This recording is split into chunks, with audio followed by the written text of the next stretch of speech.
Glad to have you with us in the studio. I'm Reese Davis, bringing you the EA Sports NCAA Football 14 pregame show presented by Nissan. Innovation that excites. Way back in its early origins, the Fiesta Bowl was sort of viewed as a way to get a local team into the postseason.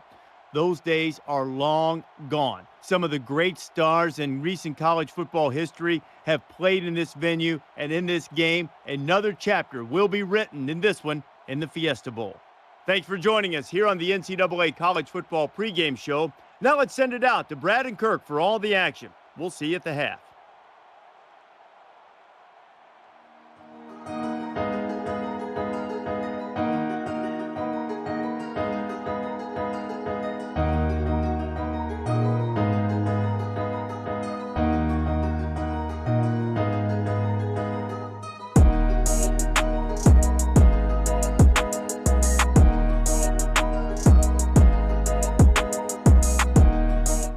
We're at University of Phoenix Stadium for what's shaping up to be another great bowl game.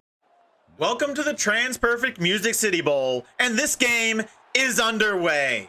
We start the end of year 2 here with the Nebraska Cornhuskers with a tough test ahead of us against the number 20 LSU Tigers.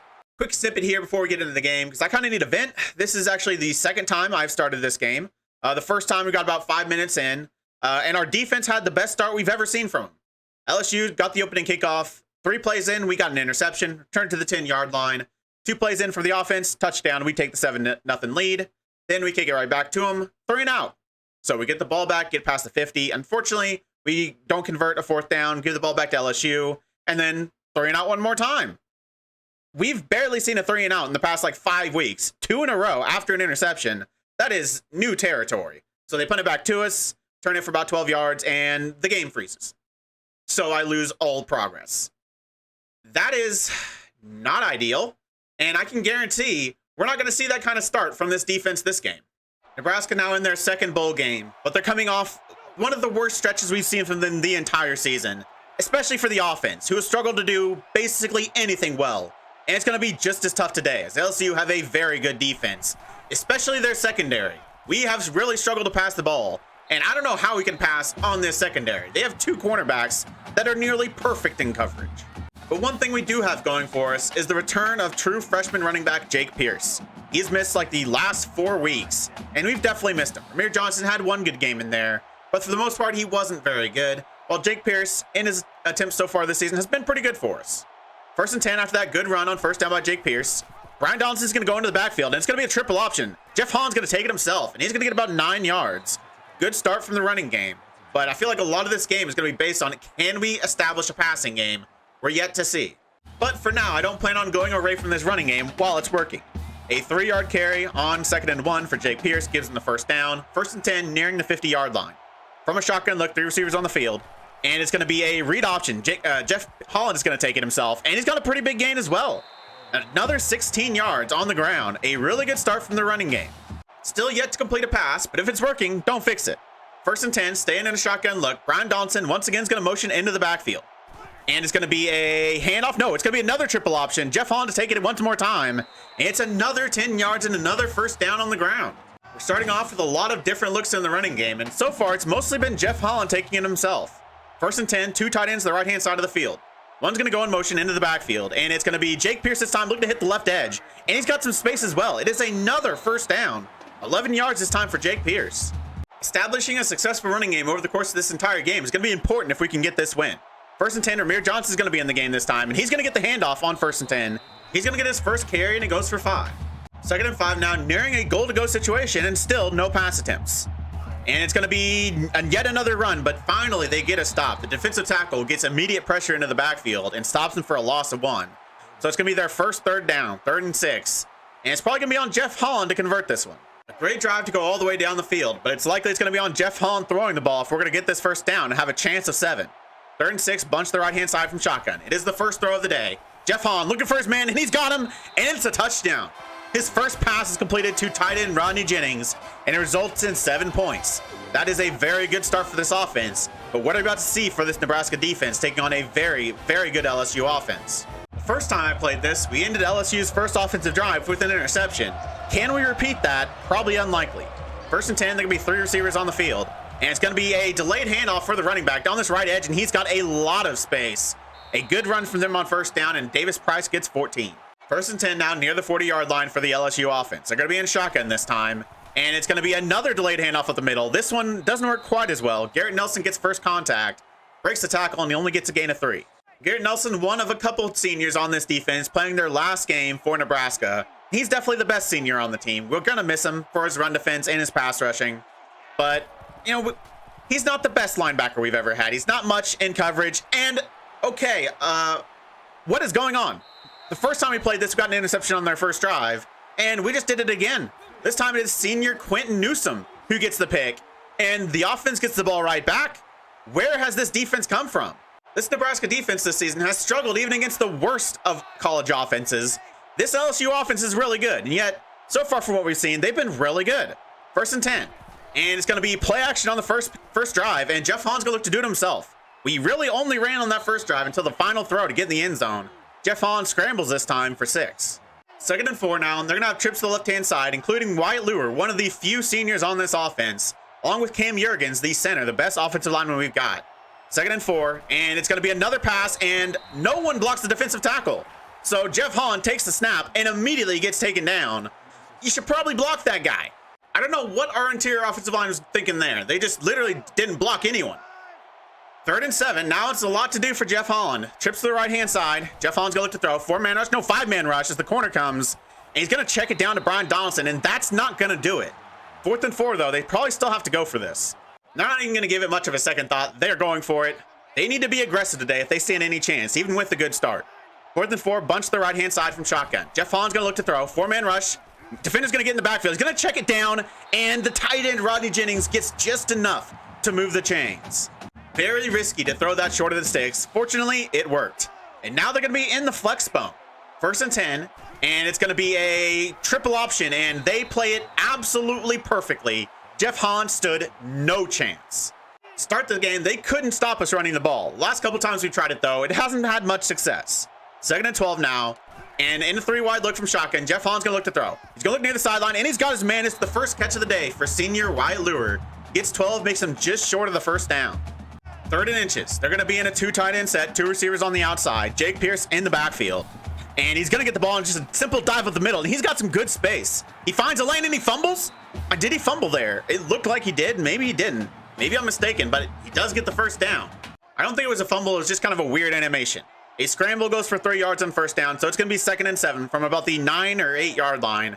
They're going to be in a pistol look, 2 tight ends on the left-hand side of the field, 2 tight ends on the, or 2 receivers on the left-hand side of the field. And it's going to be a read option for Jeff Hahn. He's going to look to hit this left edge. He's going to break a tackle. And he's going to fight forward. Get as much as he can. He gets 6. Sits him up in 3rd and 1. Looks like we're going to end this first quarter. Nebraska with a lead, 7-0. And driving, looking to add even more points. So that makes it 3rd and 1. They're going to be in a shotgun look with Rodney Jennings in the backfield along with Jake Pierce. And Pierce is going to get the ball at the middle. And he's going to walk into the end zone. And Nebraska takes an early 14-0 lead. Definitely not how I saw this game going. A really good start for Nebraska, but we can't get ahead of ourselves. We've seen us start quick before and then struggle after the first couple of possessions, especially against a team as talented as LSU. But they've not had a good start to this drive. An incompletion and then a false start makes it 2nd and 15. And the quarterback's going to scramble, and he's going to only get 4 yards, making it 3rd and 11. The defense has a chance to get another stop here. 3rd and 11, and LSU are going to look to throw. They're going to keep extra men in to block, and he's going to find his man, but he can't hold on to it. Through the air, they start 0 of 3 with an interception, and on their second drive, they go 3 and out. The Nebraska defense, again, starts well. I wasn't very happy after the game froze after that first time, because I thought there was no way we could match what we did in that first attempt, but it's actually gone even better. Our defense has completely matched what they did, an interception and then a 3 and out, and our offense has been even better, giving us 14 points. First and 10, 2 tight ends. It's going to be a run to the left-hand side. Jake Pierce is going to get a few yards. He gives him 6. Set him up in 2nd and 4. I literally don't know where this defense has come from. Since the start of Big Ten play, they have been one of the worst defenses in college football. But against a very good LSU team, they have looked pretty dominant so far today. 2nd and 4, the offense is going to have trips to the left-hand side. And it's going to be a play-action pass. Jeff Hahn looking to throw, and he nearly gives it right back to LSU. We're fortunate that the LSU defender couldn't bring that down. Now we have a chance to keep this drive going. 3rd and 4, they're going to be in shotgun, 3 receivers on the field. Brian Donaldson slot left. It's going to be a throw for Jeff Hahn. Looking over the middle, he's got his receiver, Wyatt Lure, on the crossing route, and he gets 7 and moves the chains. First and 10, and Nebraska are going to go back to the flex bone. They want to get this running game going again. And it's going to be a triple option play. He's going to pitch it to Ramir Johnson, looking to hit the edge. And it's an okay gain. He gets about 4. Still not quite as good as we started. The LSU run defense is stiffened up a little bit. Fortunately, we've been able to pass the ball a little bit, so it's been able to mean our offense is still effective. Second and 6, 3 receivers on the field, and he's going to look to throw. It's going to be a heavy blitz. He's got to get it out, and he does. His find his tight end wide open in the flats, and he gets an easy 9 yards. Nebraska now in very makeable field goal range, first and 10. Brian Donaldson's going to come in motion, and he's going to get the ball in a jet sweep, but there is nowhere to go. The defensive end immediately gets into the backfield and gives him nowhere to run, and he hits him for a 4-yard loss. They get the yards lost back and a little more with the 5-yard reception. So now it's 3rd and 9. They're going to have a trip to the right-hand side. They're in field goal range, but they want to get another 7 points here, and they are going to have their chance. He finds Will Nixon short of the sticks, and he gets enough to move the chains one more time. So the offense continues their drive. It's going to be 1st and 10. They're going to have 3 running backs in the backfield for this one. And it's going to be a play-action pass. He's going to have pressure from the right-hand side. Fortunately, they don't call it a fumble. They call it an incomplete pass. But the right tackle has not had a good start to this drive. LSU has a good pass rush, but any pass rush can be good if you don't actually try to block them. 2nd and 10. They're going to be in shotgun 3 wide. Jeff Holland going to look to throw one more time. They're going to send a heavy blitz, and he finds his man Will Nixon, gets a gain of 8. Jake Pierce gets just enough to move the chain, so it's 1st and goal. Jeff Holland's done pretty well against the blitz today as well. I don't know why they're sending it. 4 getting there easily enough, but I'll take it. 1st and goal, 2 tight ends to the right-hand side of the formation. And it's going to be Jake Pierce one more time at the middle. He's going to break the tackle and spin forward for a gain of 3, just barely short of the end zone. 2nd and goal. They're going to be in a heavy look with Jeff Holland in the backfield, flanked by 2 tight ends. No running back on the field. And it's going to be Jeff Holland looking to run up the middle, and there's immediate pressure, and he goes nowhere. 3rd and goal. They don't lose any yards. Now for 3rd and goal, they're going to be in a more traditional goal line package with Jaquez Yant in the backfield. And he's going to get the ball, but again, immediate pressure up the middle, and he actually loses a yard. They have a big decision to make here. 4th and goal. Do they settle for 3, or do they try to get 7 one more time? Nebraska elected to just take the 3 points, make it a 17-0 lead. You don't know how much I really wanted to go for that, but a 17-point lead means it's a 3-score game. And so I felt like it was a little bit too much of a risk to try to get that 7 when 3 is enough to make it a 3-score game. And especially because our defense has started off this game pretty well. I didn't think it was a risk we had to take. Now, can the defense keep their performances going and maybe shut out LSU in the first half? 2nd and 7, and they're going to look to throw. He's got plenty of blocking. He finds his man underneath. That is Deion Smith, who gets 11 and a 1st down. LSU have 1 minute and 30 seconds and 2 timeouts to work with, so plenty of time for them. But an incompletion on 1st down makes it 2nd and 10. They're going to be in a 4-wide look. 4-man rush for Nebraska. Not gotten there so far today. He finds a receiver on the out route. That's Trey Palmer this time for a gain of 7. Sets him up 3rd and 3. And they're not going to take a timeout or rush back to the line. Interesting. That would make you think they're not that confident of getting this 1st down, which they probably should be. 3rd and 3, 4-wide look. And they're going to throw one more time. It's going to be a 5-man rush, and it's going to get there. The pressure gets to Max Johnson. Nebraska are going to take their timeout. They might get the ball back with 1 minute to go. Have a chance to put even more points on the board. What a start for this Nebraska defense. So Nebraska have the ball with a little under 1 minute to go. Only 1 timeout. Can they drive the field? It's going to be a blitz up the middle, and it's going to get to Jeff Holland. First play, he gets sacked and loses 8 yards. Not a great start. Now, they just don't want to give the ball back, and especially don't want to turn this over. They have to be a little safe here. They're going to rush back to the line, 2nd and 18. They got to try to call a good play to call here to try to give them a chance on 3rd down, or just, don't turn the ball over. 30 seconds left, and they're going to snap it. And he's going to have time. 4-man rush. He's going to look near the sideline, deep down the field, and he nearly throws that interception. That would have been absolutely awful. 3rd and 18, 27 seconds left. They might just force LSU to use a timeout, punt the ball right back to him, hoping that they can't, get in field goal range at the very least. 3rd and 18. What player Nebraska going to call here? Are they going to be aggressive, or are they just going to try to run the ball, force LSU to use a timeout? Wide receiver Brian Donaldson is going to come in motion, and it's actually going to be a screen pass. He's going to look for his man in the flats. He's got his tight end, or he's got his running back. There's not much there, but he gets a little bit of yards, forces them to use their timeout, and makes them drive a little bit longer if they're going to get into field goal range. So LSU are going to have 13 seconds and 1 timeout on the 44-yard line. They definitely can get in field goal range here. They're going to be in a pistol look to start, though. Tight end's going to motion to the right-hand side. This should be a throw. It is going to be a throw. 4-man rush. They're going to have extra men in to block. He's going to look downfield down the right-hand side, and it is broken up. Now only 8 seconds left. They still have that timeout. and they still can get into field goal range, but a good start for their defense to try to end this second half without LSU putting up any points. 2nd and 10 now, 8 seconds left. There'll only be 3 down linemen for Nebraska, and they're only going to rush the 3.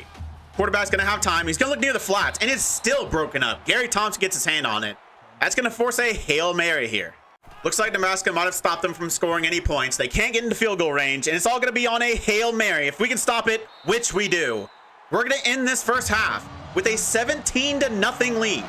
If you said that you saw this coming into this game, you are a liar. This might be the first time we've ever shut out a team in a first half, ever. And to do it in their bowl game against number 20 LSU seems impossible. 1st and 10, LSU are going to start with on the ground on their first drive, and they're going to get 10 yards and a first down. We need another good half of football from this defense. They give it off to Price again on first down. He only gets 4 this time, so now it's going to be 2nd and 6, and it's going to be a delayed handoff up the middle to Price one more time. And he's going to break a couple tackles and get the 6 yards he needs for the first down when he definitely shouldn't have. That should have been like a 2-yard run, but broken tackles makes it 6 and gives them a new set of downs. This is already the best drive LSU's offense has had so far today. So far, it's only been on the ground. 1st and 10, tight end's going to motion to the right-hand side, and it's going to be another throw, and he's not going to have much pressure. He's going to look for his man in the flats. That's the running back one more time, and no one looks to try to make a play on him, and he fumbled the ball. He might have been down, but we do recover it. Nebraska might have gotten the ball back here. It's Blake Harper who picks it up. First look, though, I thought he was down. We'll see if this gets overturned. Looking at this on replay, I think he is down. It almost looks like he lands on a Nebraska player before the ball comes out, but I think he is down. I think his shoulder is down. I think this is going to stand, or it's going to be overturned, actually, and it's not going to be a fumble. Yeah, Nebraska don't get the ball back. LSU actually get the first down. That did appear to be the right call. Can the defense step up, though? After an amazing first half, I mean, all we've seen so far this half has been missed tackle after missed tackle. They're going to be a play-action pass on 1st and 10, 4-man rush. He's going to look for his first throw, and it is broken up. Once again, good pass defense. Their quarterback is only 2 of 10 through the air. Our secondary has really stepped up today. So it's going to be 3rd and 10, and LSU are going to at least look for a couple of yards to make it a more easy 4th down. They should be going for this no matter what. 3rd and 10, he's looking for his man on the crossing route, and he gets those yards that they need to make it a more comfortable 4th down attempt. 4th and 2. They might be able to keep the field goal from here, but they are going to go for it, which is the right call. 4th and 2, and they're actually going to go with a 5-wide look on 4th down, and it's going to be a quick screen pass, a little bubble screen, and it's going to work. There is no one within a mile of him, and Jerry Jenkins gets a very, very easy 14 yards on 4th down. They get the first down, and then a completion goes for 10 to give him another first down, so it's going to be 1st and goal. LSU looks like they're going to be putting points on the board. The receivers to the right-hand side, they're going to look to throw, and it is broken up. The receiver can't hold on to it. Another good play by a Nebraska defender. It looks like it was Luke Reimer this time that forced it out. So that makes it 2nd and goal. They're going to be the 3-wide look from shotgun this time. Receiver's going to come in motion to the left-hand side of the formation. And it looks like he might be calling an audible here. Are they going to audible to a run? No, it's going to be a screen pass, actually. Looking for the running back in the flats, and he might walk in. And he's going to. Another easy screen pass for LSU. And they get their first points on the board. We have to stay on top of our game here. The offense needs to respond. Otherwise, they're going to come back into this. Not a great start to the second half for a Nebraska defense that had a dominant performance in the first half. That looked pretty easy for LSU. They had a couple big 3rd downs and 4th downs, but they were able to convert them. We struggled against the run and screen passes as well, but our secondary through the air has done a decent job. First down, it's a play-action pass for Nebraska, and they find Rodney Jennings on the crossing route for 7. Jeff Holland, after a couple awful performances, the last one, which got him benched, has had a decent start to this game. 2nd and 3, 3 receivers to the left-hand side of the formation, and he's going to look to throw one more time, but again, immediate pressure from an unblocked defensive tackle gets in his face and forces the incompletion. At this point, it's not even bad blocking from the offensive line. It's no blocking. They're literally not blocking anyone. 3rd and 3, they cannot let this offense down. Jeff Holland going to look to throw, 3 receivers to the right-hand side, a bunch of cut blocks, and Jeff Holland's going to look to do it himself. Going to look to hit the edge, and he's going to get enough. The scramble gives himself enough to move the chains. He might just have to do it himself today. After a good start, the running game hasn't been able to get going in a while, and the offensive line doesn't look like they want to pass block today. 1st and 10, they're going to be in a shot and a pistol look, and it's going to be a read option. Jeff Holland, once again, going to take it himself. He gets a good block from his running back, Jake Pierce, and it's another good gain for Jeff Holland. He gets 16 this time. He might end this game with 100 rushing yards. He's already at 60. I would like to see Jake Pierce get some more success at running the ball, though. 1st and 10, they're going to be in a shotgun look, 3 receivers, and he's going to have a chance. Jake Pierce gets the ball, but again, immediate pressure from the defensive end. He gets in the backfield, but a good broken tackle least gives us some positive yardage. Only a gain of 3, though. Our right tackle has had a very tough game. We might just not be able to run that way anymore because he can't block anyone. 2nd and 7. Brian Donaldson's going to come in motion into the backfield. This is going to be another triple option. It's going to be it's a handoff to Brian Donaldson, and the defensive end, that's the defensive end, comes unblocked into the backfield and tackles him as soon as he gets the ball. What are our tackles doing today? Our left tackle literally blocked no one. This is not a good time for our offensive line to have their worst game of the season.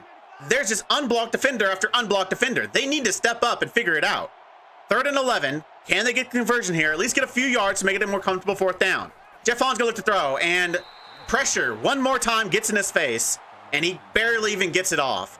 4th and 11. Do they punt it or do they try to go for it? I don't know. 4th and 11. They're going to take a risk. From the 45-yard line, they're going to go for it. Jeff Holland looking to throw, and again, the offensive line gives him no time. It's been just an awful, awful performance. Once again, completely unblocked into the backfield, and Jeff Holland didn't stand a chance. Coming into this game, I thought if the offense struggled, it wasn't because the offensive line decided to literally block no one the entire game, but that's been the case. Jeff Holland's done a decent job. The running game started pretty well, but the offensive line has been absolutely atrocious. The worst performance we have ever seen from a Nebraska offensive line. This is looking like Patrick Mahomes and the Chiefs against the Bucs in the Super Bowl. Literally no blocking anywhere.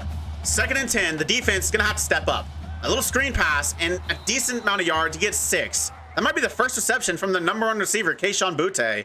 It is, and he is a very good player. We've done well to keep him quiet so far today.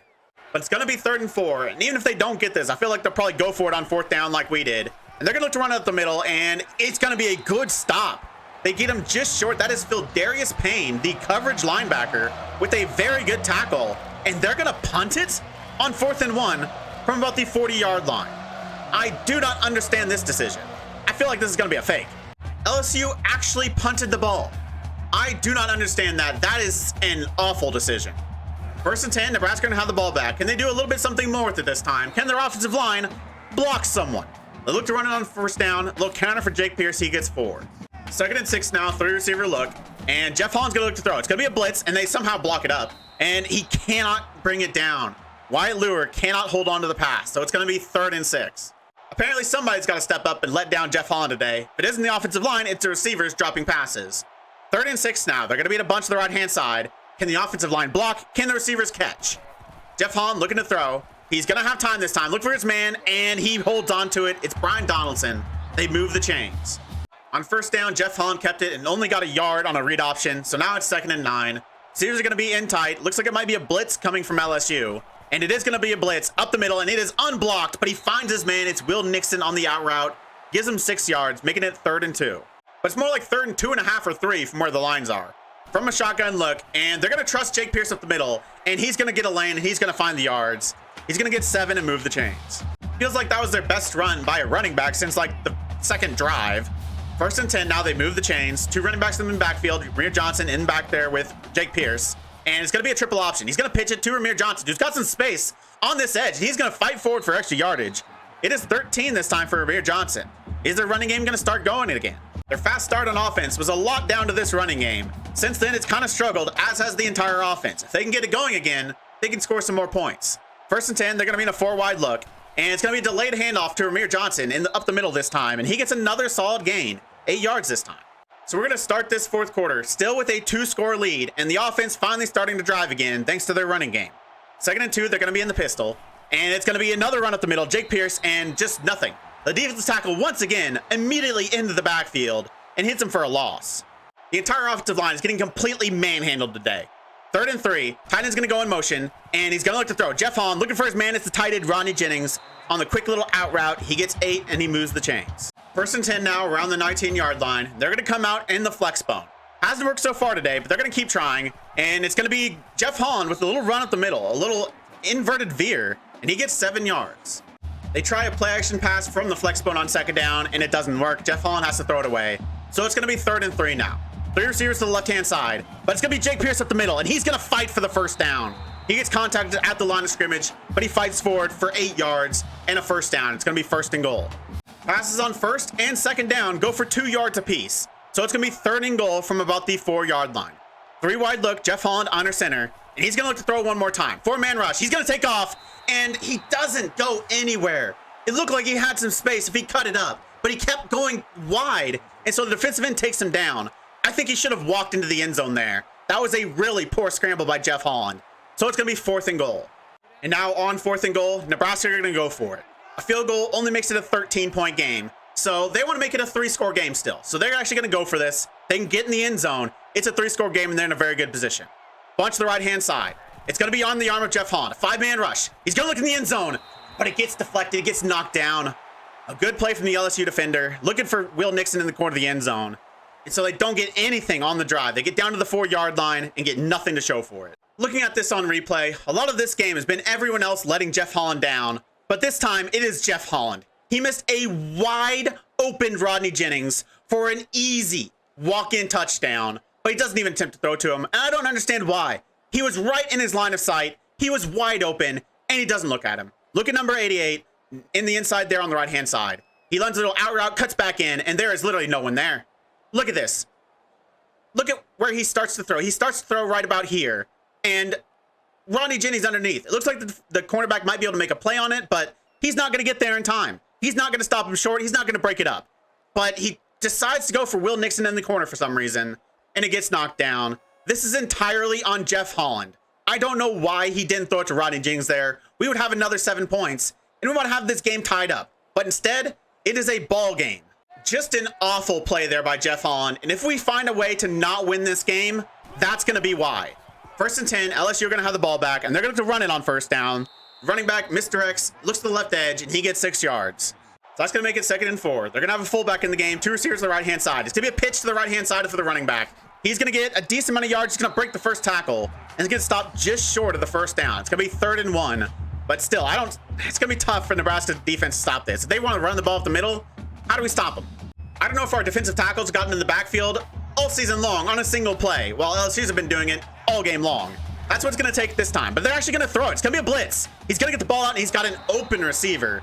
The pressure gets there, but no one covers the tight end, Jake Beck. And so it's an easy 17 yards, and they move the chains. Frustrating to be that close to stopping the drive, only for them to find an open receiver. And on 1st and 10, he is not touched before he's 13 yards down the field. A fantastic first half from the Nebraska defense, but the run defense, especially the second half, has been non-existent. A delayed handoff on 1st down goes for 4 yards. So now it's 2nd and 6. They're going to have a fullback back there, receivers to the right-hand side. And it's going to be a speed option. The first time we've seen them do an option play today, and it doesn't work. Max Johnson gets taken down in the backfield by Antonio Gilmore for the tackle for loss. So it's going to be 3rd and 8. The defense has another chance here to get a stop on 3rd down. This one a little bit longer, 3rd and 8. 3 wide look, tight end left-hand side. Wide receiver is going to come in motion, going to be slot right. And this is going to be a throw. I can almost guarantee that. And it is. 4-man rush. It's going to be a screen pass to the running back. We've got it covered. If we can bring him down, which he does, they lose 5 yards. That is a big stop for the defensive tackle. 4th and 13. They're down 2 scores, but they still might have to punt this. But they're not going to punt. They think they need the 1st down if they're going to stay in this game. So they're going to go for it on 4th and 13. It was Ruquan Buckley who makes a stop. Here on 4th and 13. A 3-man rush, and he throws it short of the sticks. An 8-yard pass. We tackle him immediately, and that is a turnover on downs. 2:26 left. If we can get another touchdown, that's game over. The 1st down carry only goes for 2 yards, and LSU lose their first timeout. So it's going to be 2nd and 8. And it's going to be another run up the middle. This time it's Jake Pierce one more time, and he only gets 1 this time. 3rd and 7. LSU uses their 2nd timeout. Do they take a risk here? Do they try to complete a pass and get the 1st down, or do they run the ball, force them to use their last timeout? Nebraska might be taking a risk here because they're going to come out in a shotgun look, a bunch to the right-hand side. They love to throw from this look. Are they going to put it on the arm of Jeff Holland to get a 1st down and try to win this? Only 1 timeout for LSU, and they are going to throw it. 4-man rush. Jeff Holland going to have plenty of time. He's going to find his man. He's not going to get the 1st down unless he can break a few more tackles. He doesn't. They only get 2 yards, but they force him to use their last timeout. They tried to get the 1st down. Fortunately, they couldn't quite do it, but they used their last timeout, and they're going to have to drive the entire length of the field to get a touchdown, and then they're still going to need another score. So LSU get the ball back, down 2 scores, but they're only at the 20-yard line, and they don't have any timeouts left. It's going to be a lot for them if they're going to get down and tie this game. First play, it's going to be a pass over the middle to Deion Smith. He gets 8, but the clock continues to run. 2nd and 2. Still, 1:50 left. They got to hurry back to the line. LSU spike it to stop the clock, so it's going to be 3rd down. They just waste an entire down, but it's only 2 yards, They still should be getting this. 4-man rush, and the pressure's going to get there. And it is the true freshman defensive tackle who gets in the backfield. Tim Hart gets the sack. And so the clock keeps running. It's 4th and 9. After that, that decision to spike it on 2nd down, a terrible call because it's already 4th down. And they're going to run the ball? That's game over. 4th and 9. They take all the time off the clock. They don't hurry back to the line, and then they run it up the middle. I don't understand that at all. That is some questionable stuff from NCAA 14, but I'll take it. Looks like Nebraska have won back-to-back bowl games. LSU could do nothing to stop it. They are out of timeouts, so one more kneel down, and Nebraska are going to win their 2nd bowl game in the most improbable fashion. The best defensive showing of the entire season. They hold LSU to only 7 points. The offense continued to struggle, but the defense stepped up, and so they are going to get the win. A lot of our senior defenders are out there for this final kneel down, and Nebraska are going to finish the season after a couple of really poor showings with a massive win, and they're going to win their 2nd bowl game. I did not see this one coming. LSU are a much better team than the Kentucky team we faced last year. This is the most improbable victory of this series to date. And the player of the game for the TransPerfect Music City Bowl is Jeff Holland. I mean, I don't know if I agree with that. He was solid today. He did a pretty decent job, at least to start in the air. Didn't put up huge numbers. Was probably our best player on the ground in terms of rushing, but I mean, it really didn't do much after the first couple of drives, as did the rest of the offense. I mean, the offense really struggled today. I feel like you have to give it to a defender, but I mean, which defender do you give it to? No one had gaudy numbers. No one had one massive play. We had one good interception from Quentin Newsome. Other than that, it was just everyone on the defense stepping up, each individually making plays and holding them to only 7 points. The entire season, usually the offense has been responsible for almost all of our wins. Today, it was the defense. Wow, I gotta say, I am shocked. I thought if we were gonna win this game, it was gonna be an absolute shootout. The offense was gonna find its form once again, and we're gonna put up big points, as would LSU, but I definitely didn't see this being a defensive battle with a defense that's been one of the worst in college football for the entire season. Through the air, Jeff Holland had an efficient day. He didn't really try to test them deep. Only 113 yards, 68% completion, no interceptions, which is pretty big. He's done a pretty good job this season of avoiding turnovers. Just unfortunately, every time he did throw an interception, it was usually returned for a pick 6. Only 4 sacks taken, not too bad either. Didn't make many huge plays through the air. Got a couple big conversions, but I mean, it was defense today. Only 17 points against a team like LSU usually isn't going to get it done. The running game is really responsible for most of our points as well. Jay Pierce with 78 yards rushing, coming back from his injury. Jeff Holland with 59. Jake Pierce getting a touchdown there as well. Long of 16 and 14. Again, no big plays on the ground, but especially those first 2 drives, they were consistently getting 10, 11 yards almost every single play. And that's where we got almost all of our points. Receiving wise, once again, it is Rodney Jennings leading all receivers. He had a pretty tremendous end of the season. Brian Donaldson kind of going the opposite direction. He had a fantastic start. He was our best receiver through the first 7 weeks of the season. But since then, he didn't really do much. And I'm not really sure why. And we were calling the same plays. He just wasn't getting open. He had quite a few drops as well. Defensively, not too many individual standouts. Like I said earlier, it's a full defensive performance by every single player. In tackles for loss, we only had 4. Sacks, we had 2, which for us is actually pretty good. And it's both our defensive tackles, Tim Hart and Ruquan Buckley. Buckley hadn't had many sacks. He might have had 1 or 2. Gets a big one this game. And then Tim Hart, a massive sack, making it 4th and 9, and then they ran the ball for whatever reason. I still don't understand that. We did get 1 interception, Quentin Newsome with the pick. I mean, yeah, I don't really understand. No one really stepped up massively defensively. I feel like it was some questionable play calling by the LSU offense. And, you know, some decent opportunistic plays when you need to make a stop. I thought our tackling was a little bit better today than it has been. And our pass coverage, that was a big difference. Our coverage was fantastic today for some reason. Our secondary has been the worst part of a bad defense. And yet today, they were tremendous. They struggled to throw the ball. They didn't have a bunch of deflections, but they were always right there to hit the receivers and force the incompletion. Just a tremendous day from our secondary. Looking at the team stats, I mean, it was definitely a defensive battle. Not very many yards put up. But the difference in the offense today was efficiency, most specifically 3rd down. They went 1 of 8 on third down, only 12%.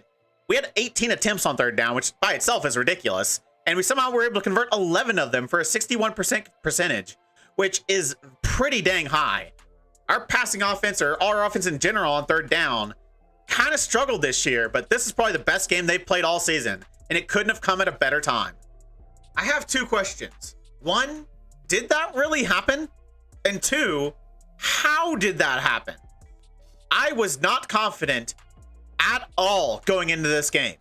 We were awful against Michigan State, and we were pretty equally as bad against Iowa. It was only a 7-point game, but it never felt like a 7-point game. It felt like they were blowing us out. Our offense was just the worst in both games, and they weren't much better today.